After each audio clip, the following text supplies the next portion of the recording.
खे सलाम सलाम सुन, मुझे सिंध खे सलाम सलाम सुन। बिस्मिल्लाहिर्रहमानिर्रहीम, अस्सलाम वालेकुम, सुबह बख़ैर, गुड मॉर्निंग। आऊं तव्हांजो पंहिंजो मेज़बान इरशाद जागीरानी तव्हांजे पंहिंजे ई प्रोग्राम सलाम सिंध में हाज़िर थींदो आहियां। अॼु बि थी वियो आहियां। उमेदु आहे तव्हां बिल्कुलु ठीकु ठाक हूंदो, ख़ैरियत सां हूंदो, मज़े में हूंदो। अल्लाह पाक तव्हांखे पंहिंजे हिफ़्ज़-ओ-मान में रखे। अल्लाह पाक जो सहारो ई कामयाबु कंदो आहे, अल्लाह पाक जो सहारो ई काफ़ी आहे। बाक़ी जेकी बि सहारा आहिनि उहे सभु आर्ज़ी आहिनि, उहे सहारा टुटी वेंदा आहिनि, उहे सहारा छॾे वेंदा आहिनि। हिकिड़ो वाहिद सहारो आहे जेको अल्लाह पाक जो आहे। अॼुकल्ह जी जेका सूरत हाल आहे उन में ॿ चारि गुज़ारिशूं तव्हांखे करणियूं आहिनि सुबुह सुबुह सां। उहे इहे आहिनि त हर माण्हू मजबूर आहे, हर माण्हू तंग दस्तो थी वियो आहे तक़रीबन, छो त पंहिंजी मुआशी सूरत हाल का अहिड़ी सुठी का चङी न आहे। सो इन ॾिस में पाण खे हिक ॿिए सां सहकार करिणो पवंदो, हिक ॿिए सां कोऑपरेट करिणो पवंदो, हिक ॿिए जी हेल्प करणी पवंदी ऐं हिक ॿिए खे नज़र में रखिणो पवंदो त केरु केतिरो सघारो आहे, केरु इन वक़्तु फ़ुकराई लॾे में आहे। माना फ़ुकराई लॾे जो हिते मक़सदु इहो आहे त ख़ाली खीसनि वारो। हिकिड़ो त फ़ुकराई लॾो जेकी फ़ुकरा आहिनि उहा ॿी ॻाल्हि आहे। पाण वटि वरी इहो फ़ुकराई लॾे वारो जेको जुमिलो आहे न, उहो चवंदा आहिनि त बाबा पाण वटि मोलाई या फ़ुकराई चवंदा आहिनि त बाबा का शइ न आहे, माना खीसा सफ़ा ख़ाली लॻा पिया आहिनि। सो मिटनि माइटनि जो अहिड़नि जो ज़रूरु ख़्यालु कजो जेकी अहिड़े क़िस्म जा हुजनि। असां वटि अक्सर ईअं थींदो आहे त पाण कॾहिं बि कंहिं कचहरी में वेंदा आहियूं या कंहिं दोस्त सां गॾु वञी करे किथे का कंपनी कंदा आहियूं त पोइ दोस्त जेकॾहिं पाण खां का शइ पुछा कंदो आहे त साईं छा खाईंदो, छा पीअंदो, त पाण तकड़ में को न को वॾो ऑर्डर ॾेई वठंदा आहियूं। पाण इहो बि न सोचींदा आहियूं त अॻे वठि इन ऑर्डर खे मुकमल करण जे लाइ या अॻे वठि इहे शयूं खाराइण जे लाइ के पैसा बि आहिनि या न आहिनि। ऐं हू बि वीचारो ख़बर न आहे, जेकॾहिं हुन वटि पैसा बि हुजनि बि सही ऐं हू भरे बि वठे त थी सघे थो त उहे पैसा भरण खां पोइ हुनजे घर जी जेका बजट आहे उहा आउट थी वञे। फ़िलहालु त हू पंहिंजी इज़त रखण जे लाइ ऐं तव्हांजो ख़्यालु रखण जे लाइ उहो भरे बि वठंदो, कोई अहिड़ो वॾो मसइलो न आहे। 5-8 हज़ार जो बिल मानीअ जो अॼुकल्ह होटल ते अची थो वञे, 2 माण्हू जेकॾहिं मानी खाइनि था त। सो ॻाल्हि इहा आहे त उन वक़्तु उनजो थोरो ख़्यालु रखिजो। इहो ख़्यालु रखिणो आहे तव्हांखे त तव्हां वटि बि हिकिड़ी ज़िमेदारी आहे, तव्हांखे बि घरु हलाइणो हूंदो आहे, अॻे खे बि घरु हलाइणो हूंदो आहे।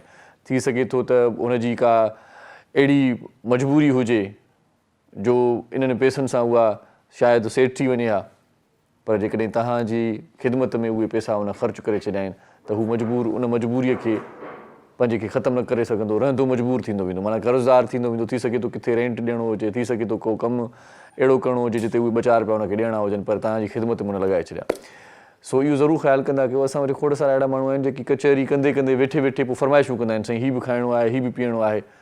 सो हीअ जेको वक़्तु हले थो इन में हिक ॿिए खे पाण थोरो आज़ादु छॾियूं, पाण हिक ॿिए खां थोरो पुछा कयूं दादा तो वटि आहिनि या न आहिनि। ॿियनि सुधरियल मुल्कनि में ईअं थींदो आहे जॾहिं माण्हू पाण में गॾु वेंदा आहिनि त पोइ पाण वटि जेको अमेरिकन सिस्टम थींदो आहे न, जेकी पाण वटि बि हिकिड़ो चौॿोल हूंदो आहे इहो, त सभई जेकी बि गॾु आहियूं, जेतिरा बि माण्हू आहियूं, पोइ सभई फोड़ी करे उहो बिल अदा कंदासीं। बाबा जेकॾहिं केतिरो बि आयो त 3 ॼणा गॾु था खाऊं त थोरो थोरो तव्हां ॾियो। पाण वटि इहो न आहे, पाण वटि वरी घणी जेका आहे सा दीदा दिलेरी आहे हिन मामले में त बाबा हाणे पाण कंदुसि, या कंहिंखे टुको हणण जी ॻाल्हि बि अची वेंदी आहे त कंहिं न कंहिंखे टारगेट करे 2 दोस्त मिली करे 3 दोस्त खे फासाईंदा आहिनि ऐं पोइ हुनखे परेशान कंदा आहिनि।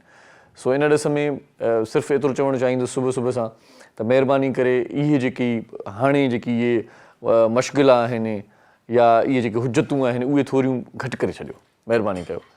हिक ॿिए जी हेल्प कयो, हिक ॿिए खां पुछो त तोखे कहिड़े क़िस्म जी ज़रूरत आहे, तो वटि छा आहे ऐं मूं वटि छा आहे। घणे खां घणो जेको आहे सो पाण खे तव्हांखे हिन वक़्तु जेको ख़्यालु रखिणो आहे उहो इहो रखिणो आहे त अजायो जेको ज़ियान थिए थो रिज़्क़ जो बि उनखे बि थोरो घटाइणो आहे। खोड़ सारा अहिड़ा माण्हू बि आहिनि, अहिड़ा घर आहिनि जिन वटि तमामु घणो जझो पचे थो ऐं पोइ बचे थो त बचे थो। हाणे सिर्फ़ु इहो तव्हांखे कमु करिणो आहे त ओतिरो पचायो जेतिरो खाई सघो। सो जेकॾहिं ईअं न कंदव त तव्हांखे ईंदड़ ॾींहं ॾाढा ॾुखिया ॾिसणा पवंदा। सो हिकिड़ो मशहूरु वाक़ियो आहे जेको नंढपण में असां ॿुधंदा हुआसीं। वाक़ियो इहो आहे त हज़रत मूसा अलैहिस्सलाम खे अल्लाह पाक तरफ़ां पैगाम मोकिलियो वियो त बाबा तुंहिंजी जेका क़ौम आहे उते वॾो मसइलो थियण वारो आहे, सोकहिड़ो अचण वारो आहे, सो पंहिंजी तयारी वठी छॾियो। सोकहिड़े जी मुराद इहा आहे त ज़ाहिर आहे त तंगदुस्ती थींदी, अनाज कोन हूंदो ऐं जेकी बि मामला आहिनि उहे जेके बिगड़ी वेंदा। सो हज़रत मूसा अलैहिस्सलाम पंहिंजी क़ौम खे इहो पैगाम ॾिनो, मैसेज ॾिनो त बाबा हीअ थियण वारो अथव, हीअ आफ़त अचण वारी अथव, सो पंहिंजी तयारी वठो। सो थियो ईअं जो उनजी जेका क़ौम हुई उन छा कयो जो पंहिंजनि घरनि में पंहिंजे घर जूं जेकी दीवारूं आहिनि उन्हनि में उन्हनि सोराख़ ठाराए छॾिया, टुंगड़ा ठाराए छॾिया। इहो सिर्फ़ु इन जे करे ठाराए छॾियूं त जीअं को बि अहिड़ो ॾुखियो वक़्तु अचे त असां पंहिंजे पाड़े वारे जी, मिट माइट जी जेको भरिसां रहे थो, जंहिंजी भित भित सां आहे, त उनजी असां हेल्प करे सघूं, हिक ॿिए सां हाली अहवाली थी सघूं, हिक ॿिए जा ॾुख सूर वंडे सघूं, जेको मुमकिन थी सघे हिक ॿिए सां सहकार करे सघूं, हिक ॿिए जे हाल जी हिक ॿिए खे ख़बर पइजी सघे। उन खां पोइ छा थियो त उहो सोकड़ो आयो कोन ऐं उहा आफ़त आई कोन, कुझु थियो कोन, मुसीबत आई कोन। त पोइ मूसा अलैहिस्सलाम अल्लाह पाक खां पुछा कई त हीउ छा माजरो आहे, हीउ त सोकड़ो अचण वारो हुयो, मुसीबत अचण वारी हुई, आफ़त अचण वारी, उहा टरी कीअं वई?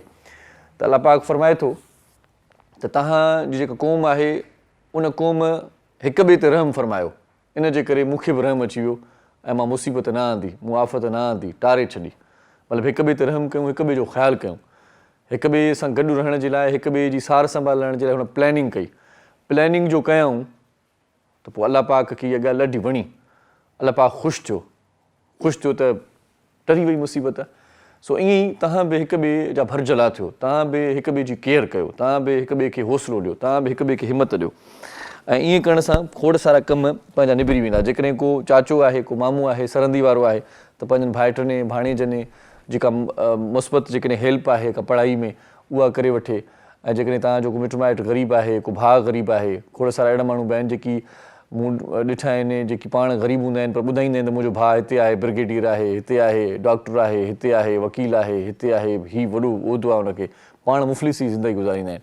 सो उन्हनि जे जेके आसूदा जेकी भाइर आहिनि उन्हनि खे पाण गुज़ारिश कयूं था त महिरबानी करे पंहिंजनि जेकी ग़रीब भाइर आहिनि, जेकी जेन्युइन तव्हांजा भाइर आहिनि, हूअं त सभई मुस्लमान भाइर आहियूं, उन्हनि जी हेल्प नथा कयो पर पंहिंजे कहोल जी हेल्प कयो, पंहिंजे कुटुंब जी हेल्प कयो, पंहिंजनि माण्हुनि जी हेल्प कंदो तॾहिं बि कम निबिरी वेंदा। तव्हांजी का भेण ग़रीब आहे, मतिलबु तव्हांजी भेण किथे ॾिनल आहे, उहो जेको तव्हांजो भेणीवो आहे उहो कमाए करते नथो या घटि आमदनी वारो आहे, तव्हांखे अलाह साला ॾिनो आहे, गंज ॾिनो आहे त पंहिंजे भेणुनि जी हेल्प कयो, पंहिंजनि भाइरनि जी हेल्प कयो, पंहिंजनि मामनि जी, चाचनि जी, सोटनि जी, मासातनि जी, पंहिंजनि जी फ़िलहालु हेल्प कयो, तॾहिं बि घणो कुझु करे सघूं था पाण। पोइ हीअ क़ौम, पोइ पाड़ो, पोइ मुहलो, उन्हनि जो बि पाण खे हिक ॿिए खे परगोर पाण लहणी आहे, उन्हनि जी बि सहार लहणी आहे। सो बहरहाल अॼु अख़बार छा थी चवे इहो पाण ॿुधंदासीं पढ़ी करे, बल्कि मां ॾिसंदुसि उन खां पोइ वरी तव्हांखे ॿुधाईंदुसि त अख़बार में अॼु छा छा लिखियलु आहे। अख़बार रोज़ानी डिजिटल कराची, हैदराबाद ऐं सखर मां हिकु ई वक़्तु शाया थींदी आहे। हिन अख़बार जो chief editor doctor Abdul Karim Rajpar साहिबु आहे। हिकु हिन अख़बार जा सिफ़ा 8 हूंदा आहिनि, क़ीमत हिन अख़बार जी सिर्फ़ु 30 रुपया आहे। अॼोकी अख़बार छा लिखियो आहे इहो तव्हांखे आउं पढ़ी ॿुधाईंदुसि। अॼु अख़बार जेका सुपर लीड ख़बर ॾिनी आहे उहा आहे त ग़ैर इख़लाक़ी ऐं बुज़दिलाणो अमल क़ौम जे अज़म खे नथो लोॾे सघे, पेशावर धमाके जे ज़िम्मेवारनि खे कटहरे में आणींदासीं, कोर कमांडर कॉन्फ्रेंस। ऐं वफ़ाक़ी हुकूमत जो हिकिड़ो बयानु आयो आहे साम्हूं त असांखे पंहिंजो घरु दुरुस्त करिणो पवंदो, हाउस एंड ऑर्डर नाहे, ज़रबे अज़ब जहिड़े ऑपरेशन लाइ इतफ़ाक़ी राय जी ज़रूरत आहे, वफ़ाक़ी हुकूमत।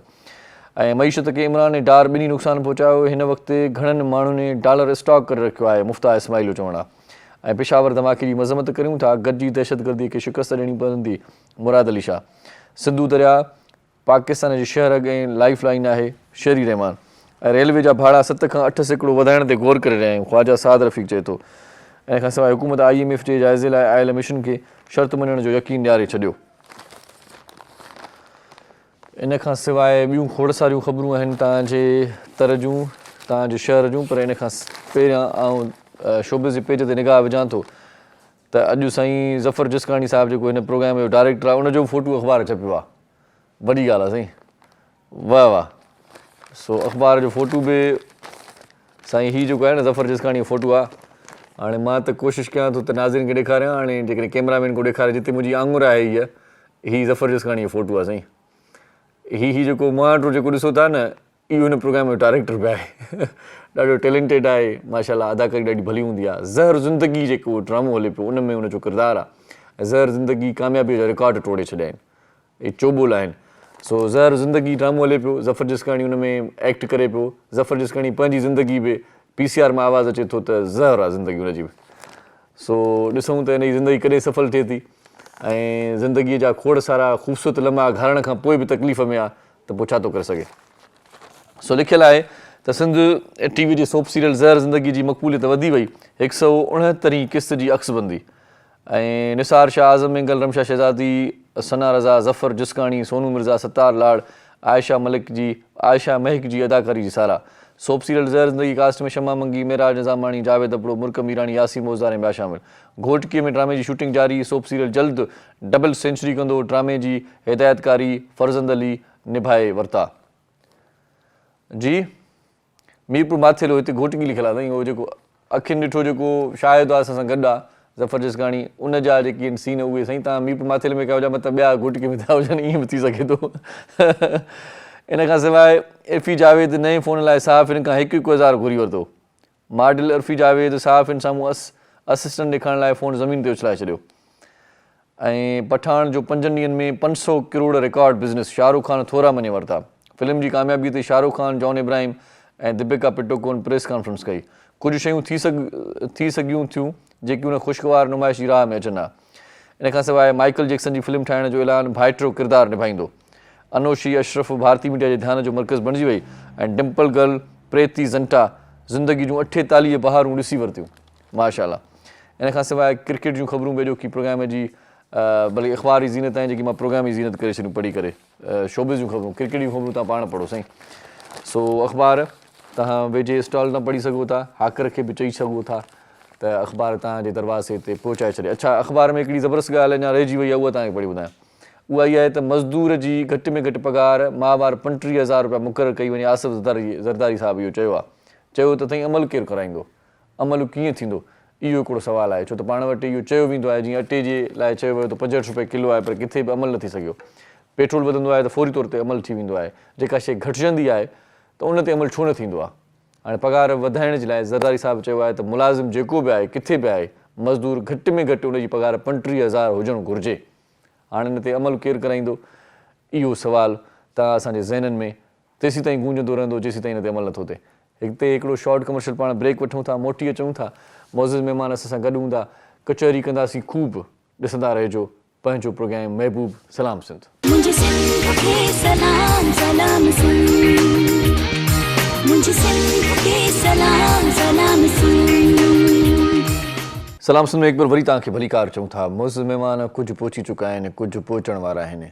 कराचीअ में ट्रैफ़िक ॾाढी जैम थींदी आहे। सुबुह जो पहर हूंदो आहे त स्कूल जा ॿार बि अक्सर सफ़र कंदा आहिनि पंहिंजनि बसियुनि में, वेनुनि में ऐं स्कूटी ते। मुख़्तलिफ़ जेकी बि रोड रस्ता आहिनि कराची जा, ऑफिस वर्क वारा माण्हू वेंदा आहिनि, सभई माना गॾियल सॾियल जॾहिं हिकु जॻह ते किन घिटियुनि में ऐं रोडनि ते पहुचंदा आहिनि त पोइ ट्रैफ़िक ज़ाहिर आहे त जैम थींदी आहे। पोइ के दोस्त पाण वटि सवेर पहुची वेंदा आहिनि जेके सवेर निकिरंदा आहिनि, ऐं किन खे इहो आइडिया हूंदो आहे त असां पहुची वेंदासीं 20 मिंटनि जो सफ़र आहे, पर कॾहिं कॾहिं हालतूं अहिड़ियूं हूंदियूं आहिनि रोडनि जूं या ट्रैफ़िक जूं त पोइ 20 मिंटनि जो सफ़र कलाकु ॾेढ लॻाए छॾींदो आहे। सो अॼु बि असुल मामूल शायदि ईअं ई आहे। सो जेके दोस्त पहुता आहिनि उन तारीफ़ तव्हां सां कराईंदो ला। ऐं अॼु असां वटि हिकिड़ो नौजवान पहुतल आहे, जंहिं नौजवान सां आफ़िर मुंहिंजी कचहरी थी, ऐं असांजे लाइ इहा ॾाढी ज़बरदस्त ॻाल्हि आहे। असांजे लाइ इहा मोटिवेट करण वारी ॻाल्हि आहे त असांजे प्रोग्राम खे ॾिसी करे उन दोस्त जे दिलि में इहो ख़्यालु आयो, उन दोस्त इहो इज़हार कयो त आउं इन प्रोग्राम में अचणु चाहियां थो।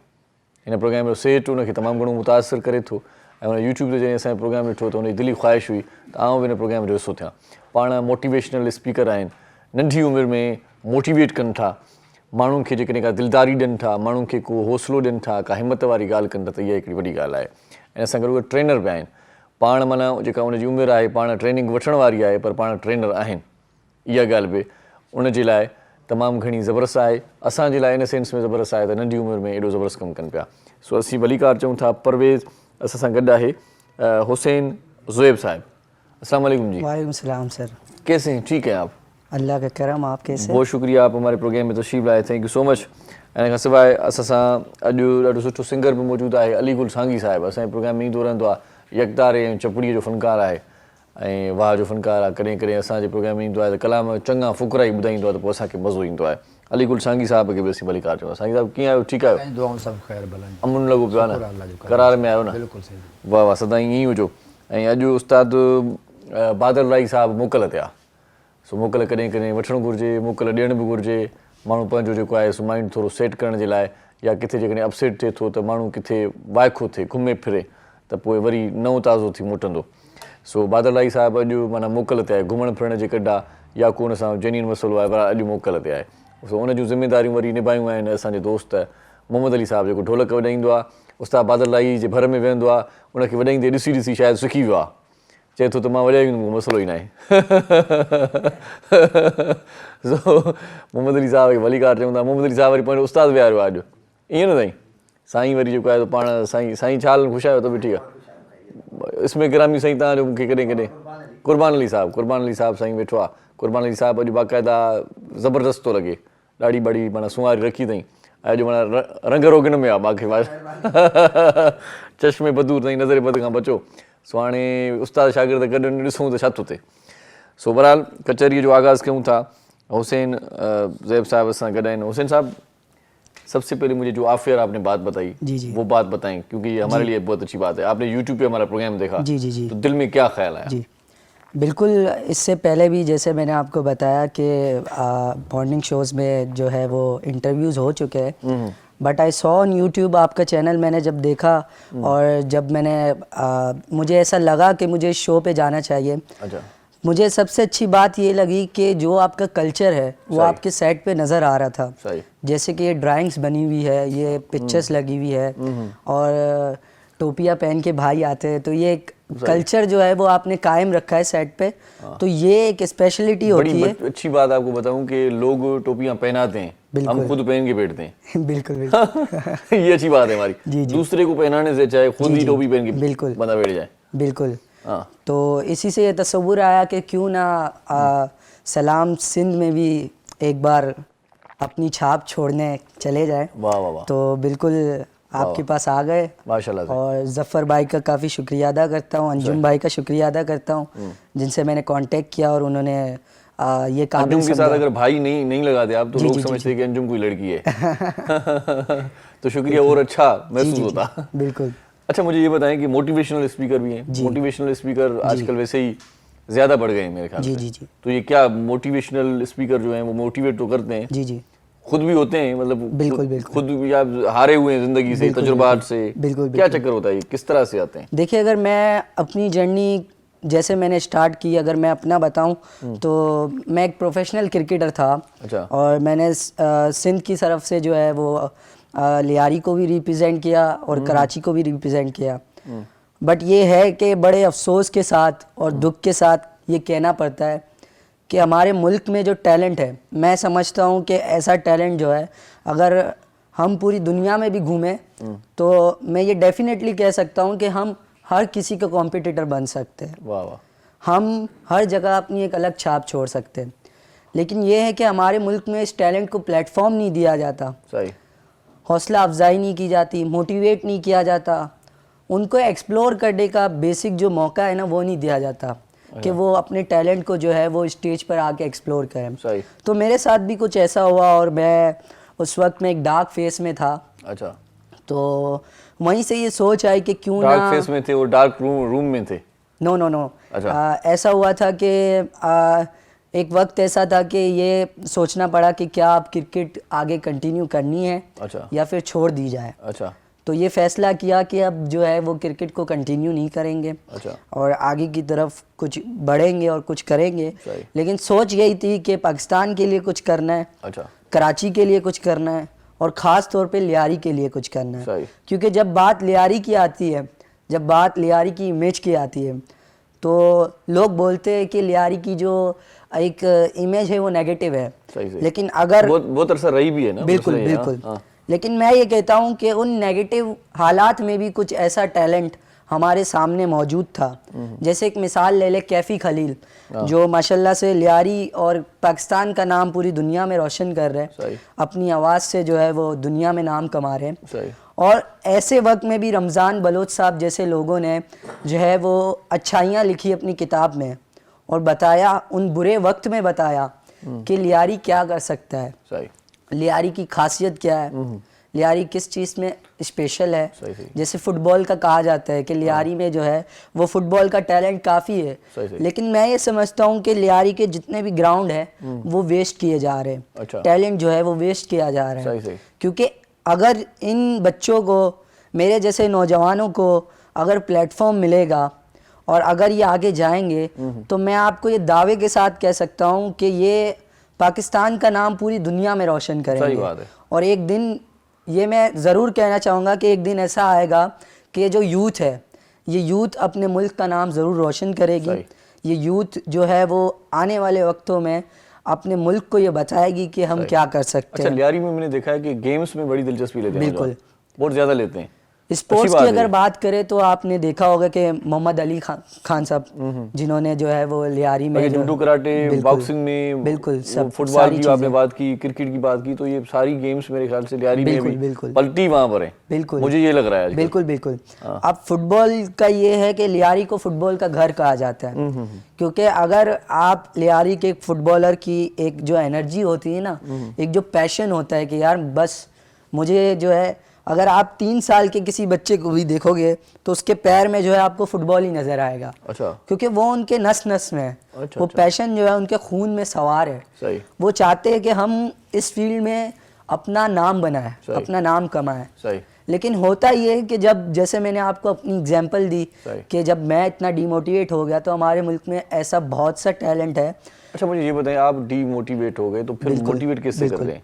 अच्छा, इसका ये हुआ कि जब डीमोटिवेट की बात आई तभी मैंने ये डिसीजन लिया कि मैं ऐसा काम करूंगा जिससे मैं अपने आप को भी मुतमईन करूं। पहले खुद को मोटिवेट कर ले। बिल्कुल, सही। अपने आप को मोटिवेट करूं और उसके बाद लोगों को करके बताऊं। तो आगाज़ किया, लेकिन आगाज़ में कुछ ये था कि बहुत सारी मुश्किलात पेश करनी पड़ी। जैसे मैंने आपको बताया कि टैलेंट की हमारे यहाँ जो है वो खामी रह जाती है कहीं ना कहीं। तो ये है कि बहुत से लियारी के लोगों ने सपोर्ट किया। ख़ास तौर पे मैं मेरे मौजूद उस्ताद सर जुल्फ़िकार मुंद्रा का नाम लेना चाहूँगा, जिन्होंने मुझे काफ़ी सपोर्ट किया थ्रू आउट माई जर्नी। जो है उन्होंने जगह जगह मुझे गाइड किया, किस जगह पे मुझे जो है अपने आप को संभालना चाहिए, वो सारी चीज़ें मुझे गाइड की, बताया सही। कि हुसैन आप ये भी कर सकते हो, सही। You are capable for this is not your work जो आप कर रहे हो। तो ये सारी चीज़ें थी, एक छोटी सी कोशिश थी, और लियारी में जो है वो अपना इदारा कायम किया, दी अचीवर्स स्किल्स डेवलपमेंट सेंटर के नाम से। अच्छा, अपना इदारा भी कायम कर लिया। बिल्कुल।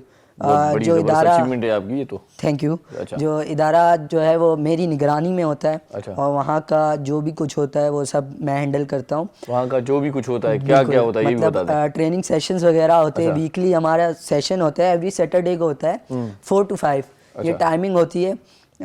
तो क्या मौजूदात होते हैं ट्रेनिंग सेक्शन? मौजूदात ये होते हैं कि क्या करते वो हैं? यूथ हाँ। जो यहाँ वहाँ भटक रही है, सही। वो यूथ जो नशों में लग गई है, नशा कर रहे हैं लोग। ये बहुत बड़ा मसला हो गया आज बिल्कुल, नशा जो है वो आम हो गया है, खास तौर पे यूथ आपने कराची देखा नंबर होगा। 1 पे आ गया, आपको पता है? बिल्कुल बिल्कुल। और आपने यूथ को देखा होगा, कराची में आप कहीं भी जाएंगे आपको यूथ ज़्यादा मिलेगी इन सही, चीज़ सही। में। तो बस एक कोशिश की कि उस यूथ को जो है वो बताया जाए कि आप जो काम कर रहे हो वो सही नहीं है। और हमारी ये कोशिश थी कि उस वो जो टैलेंट है, वो जो एक बैच है, उनको लाया जाए, सही। उनको प्लेटफॉर्म दिया जाए, अच्छा। उनकी ग्रूमिंग की जाए, सेल्फ ग्रूमिंग जिसे कहते हैं। सही सही। अब सेल्फ तो किस ग्रूमिंग तरह से वो राब्ते में आते हैं, आप किस तरह से कोई हम सिलसिला ये बताएंगे? हम जो है वो इदारे में किस तरह से बिल्कुल बिल्कुल आ सकते हैं वो? हम जो है वो एक पहले ओरिएंटेशन रखते हैं, सेशन रखते हैं, जिसमें हम डिफरेंट एरियाज़ में जाके लियारी के और कराची के हम अपने आइडियाज़ को पिच करते हैं। पिच करने के बाद हम ऐसे यूथ को टारगेट करते हैं जो इन चीज़ों में मुलव्विस है। पूरी टीम है ना आपकी? जी बिल्कुल। अच्छा। तो इन चीज़ों में जो मुलव्विस होते हैं हम उनको टारगेट करते हैं, और फिर उसके बाद जो है हम उस पर काम करते हैं, उस यूथ को लेकर आते हैं, और जो यूथ जो सही ट्रैक पे चल रही है सही। उनको भी हम लाते ताकि वो अपना ट्रैक छोड़ ना दे।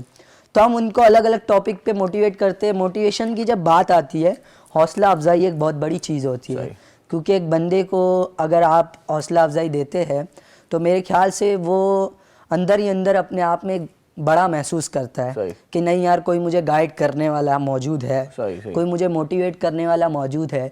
कि अगर मैं फ़ुटबॉल खेल रहा हूँ तो मुझे एक बंदा है जो मोटिवेट करता है कि नहीं यार, तुम ये कर रहे हो, जो भी कर रहे हो उस पर लगे रहो। एक दिन तो ऐसा आएगा जब इस मुल्क में टैलेंट की भी कदर होगी, और जो है ऐसा टैलेंट आगे निकलेगा। तो यही कोशिश है हमारे जो है। जो अगर सॉफ्ट स्किल्स की बात आती है तो सॉफ्ट स्किल्स ये है जो हमारे अंदर पहले से मौजूद होती है, सही, जिसको जैसे कि जानने की जरूरत होती है। बिल्कुल, सिर्फ ऐसा है कि इसको ग्रूम करने की हमें जो है उस पर मेहनत करनी चाहिए, कोशिश करनी चाहिए कि हम वक्त ब वक्त। अच्छा, कभी ये होता है कि खुद की सलाहियतों का अंदाजा खुद को नहीं होता? बिल्कुल बिल्कुल। किसी से आप डिस्कस करते हैं तो वो आपको बताता है कि यार तुम तो ये बहुत बड़ा काम कर सकते हो अगर इस लाइन में आ जाओ तो। अच्छा, हिडन टैलेंट जो आपने बताया ना, वो हर किसी में होता है। सही। वो अल्लाह ने हर किसी में एक हिडन टैलेंट रखा होता है। सही। कोई बोलने में अच्छा होता है, सही। कोई सुनने में अच्छा होता है, सही। कोई गाता अच्छा है, सही। कोई नाचता अच्छा है। सही। और ये सारी चीज़ ऐसी है जो अल्लाह ने मौजूद रखी है। आप क्या करते हैं? इन चार चीज़ें बताइए आपने। देखिए, मैं इसमें से कुछ भी नहीं करता, मैं बोलता अच्छा हूँ। जो मेरे काम है, जो मेरा पैशन है। अच्छा। हाँ, और थोड़ा बहुत जो है मुझे सिंगिंग का शौक है, लेकिन ज़्यादा नहीं। हाँ ना, मैं यही सोच रहा था कि गाते भी होंगे आप। हाँ बिल्कुल। चले, म्यूजिक की बात निकली है तो अच्छा सा सॉन्ग आपको सुनवाते हैं। बिल्कुल बिल्कुल। फिर मजीद आगे बढ़ते हैं। बिल्कुल। क्या ख्याल है? ज़रूर। तो अलीगुल सांगी साहब असां गॾु आहे, ॾाढो सुठो रागी आहे। सो सांगी साहब, वाह वाह।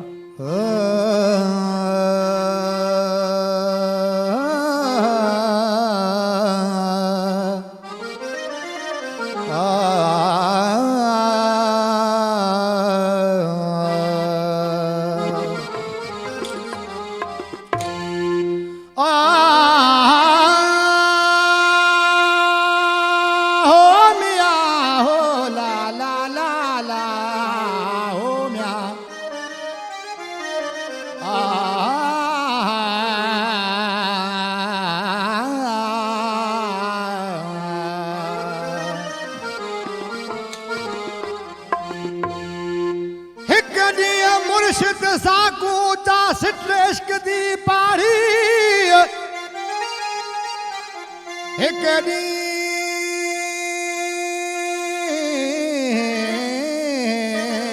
हो म्या एक दी मुर्शिद साकू चा सिट्रेश्क दी पाड़ी वह चाह कनू चाहते असा दिल दी तख्ती उते चाढ़ी हो या सचल इश्क बुढ़ा न थींदा तोणे हो विस चिटड़ी डाढ़ी काज़िया केड़े मसले दसे दे ओ काज़िया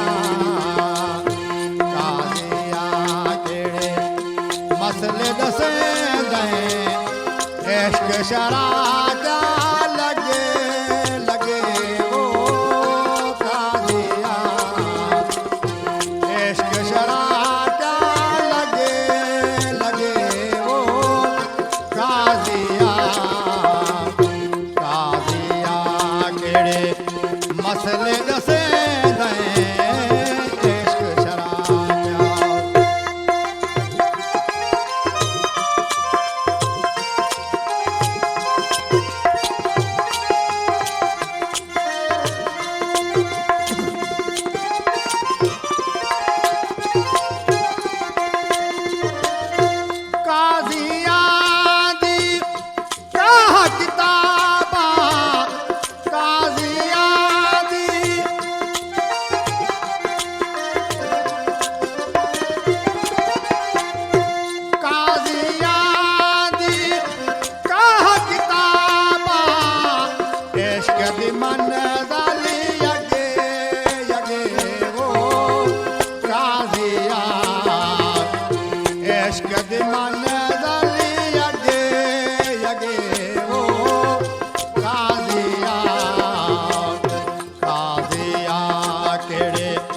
मसले दसे गए इश्क शरा हाय इश्क शरा क्या लगे लगे वो काज़िया इश्क शरा क्या लगे लगे वो काज़िया काज़िया केड़े मसले दसे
क्या लगे लगे वो काजिया इश्क शराब क्या लगे लगे वो काजिया काजिया केड़े मसले दसे गए इश्क शराब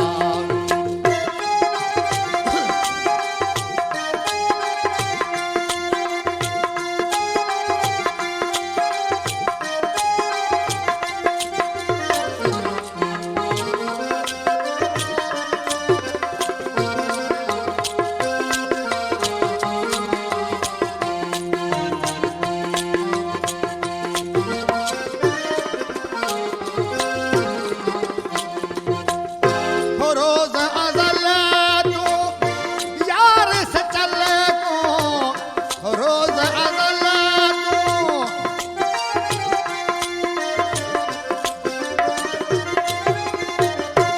रोज अज़ल तू यार से चले को रोज अज़ल तू यार से चले को इश्क पवायनी वगे वगे वो काजिया इश्क पवायनी वगे वगे वो काजिया काजिया केड़े मसले दसे गए इश्क शरा हाय हाय इश्क शरा क्या लगे लगे वो काजिया इश्क शरा क्या लगे लगे वो काजिया काजिया केड़े मसले दसे गए इश्क शरा